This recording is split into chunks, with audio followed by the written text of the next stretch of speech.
Hello, everybody. I'm back again. We're on fire this week, aren't we? So, funny one. I want to have a chat with you this week about. Well, it's time to dig deep, really, because this is something that comes up from time to time, and I guess probably every service-based business experiences this. And it all started right back, I think it was probably the beginning of the summer, or maybe it was kind of June time, something like that. And it was a difficult conversation with a client, or customer as we call them here at ROAVR. See, one of our ecologists was commissioned to carry out a preliminary roost assessment, or PRA, of an old farmstead. And a PRA is basically, it's in relation to bats, not trees. We're back with the old bats again. And the reason that we were going up there to do this is that PRAs, whenever there is going to be alterations to a building that affects the roof or the built footprint, then the local planning authority will often request a bat survey or a PRA, preliminary roost assessment.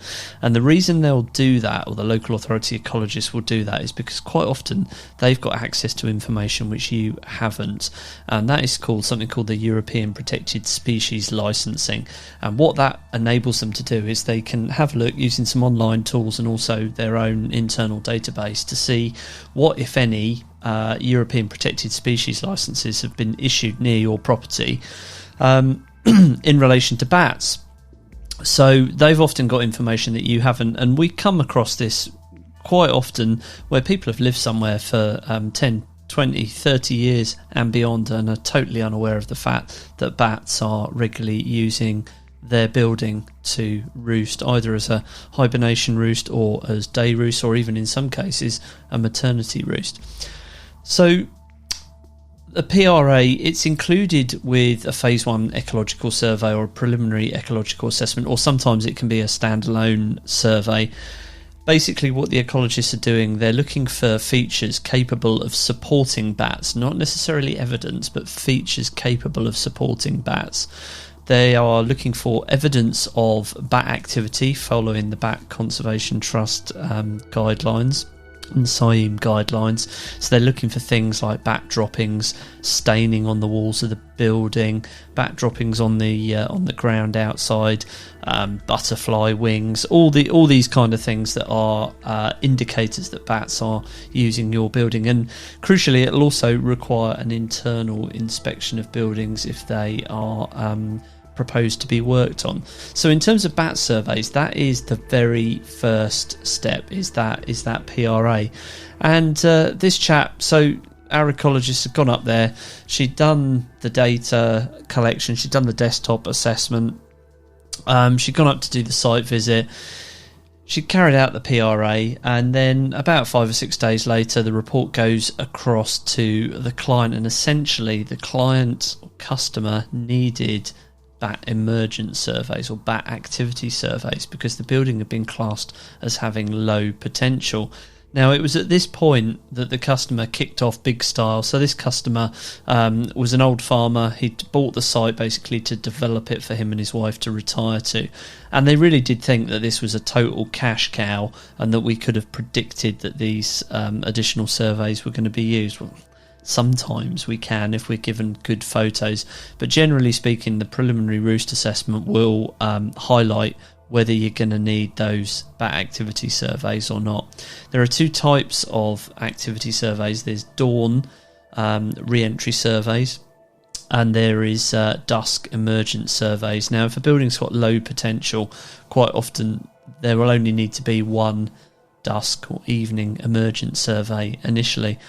So I'm having a long chat with this chap, and he really did think that, you know, we were just out, because obviously these bat activity surveys involve many people on site. You can't have just one surveyor on site because all the building's elevations need to be covered with the Mark 1 eyeball, and in some cases as well we're now starting to put out night vision aids or infrared cameras as well, which can really help bring clarity to the information that we are collecting. So there's a lot of kit gets deployed and a lot of bodies gets deployed, and it's in unsociable hours. So these type of bat activity surveys, they're not cheap.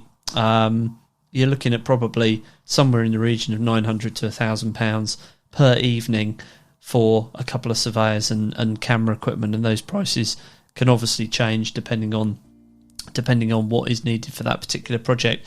So I can really understand this guy. He's gone from a £500 survey up to an evening's activity survey and possibly more.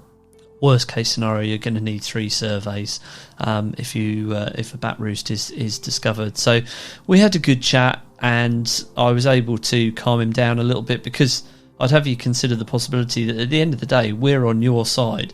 It's our job to help you navigate the legalities of protected species, and we wouldn't be doing our job properly if we just handed over that report and said, "That's great, Jim. Off you go into the sunset," knowing full well that once that report went to the local planning authority, they're going to come back and say you need bat activity surveys.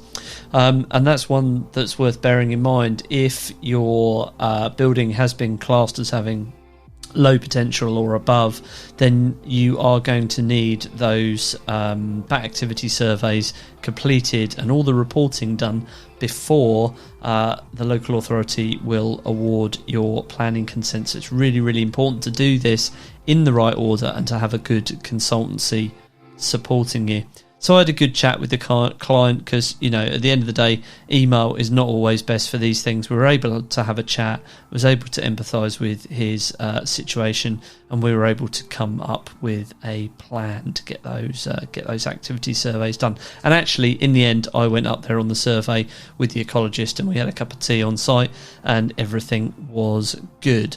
So I'm recording this on the 9th of September. The bat activity survey season is now closed. There's a few surveys left to wrap up, but what you can't do is start new surveys in September because they're suboptimal. So that's bat activity surveys. What you can do is your preliminary roost assessments. If you've been asked for a bat preliminary roost assessment, give us a shout, we can help you out with that.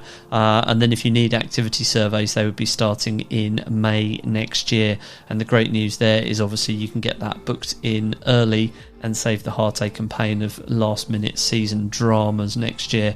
So today I would have you consider the possibility that sometimes it is good to talk. Email is not always best, and it's best to assume that at the end of the day your consultant is there to help you. If you want to find out some more information, you can go and download our ROAVR Remedy app. You can get that on Android and Apple, and there's lots of useful information and videos on there about bat surveys. So there we go, folks. Hopefully that is helpful, and I will speak to you on the next one. Cheers now. Bye.